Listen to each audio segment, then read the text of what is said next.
মালির উত্তর পূর্বাঞ্চলে গাও শহরের কাছে অস্ত্রধারীদের অতর্কিত হামলায় 50 জনের বেশি নিহত হয়েছেন। স্থানীয় সময় শুক্রবার 7 ফেব্রুয়ারি এই হামলার ঘটনা ঘটেছে।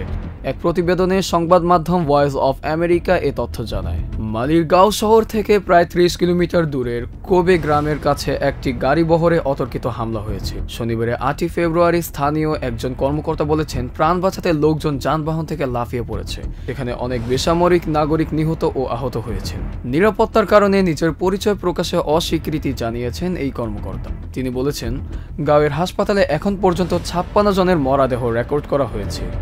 হামলায় সামরিক বাহিনীর অজ্ঞাত সংখ্যক সদস্য হতাহত হয়েছে বলে জানিয়েছেন তিনি। তবে এই হামলার বিষয়ে মন্তব্যের অনুরোধে তাৎক্ষণিকভাবে মালির সেনাবাহিনী সাড়া দেয়নি বলে জানিয়েছে ব্রিটিশ বার্তা সংস্থা রয়টার্স। গাঁয়ের একজন বাসিন্দা বলেছেন, হামলায় প্রায় 50 জন নিহত হয়েছেন।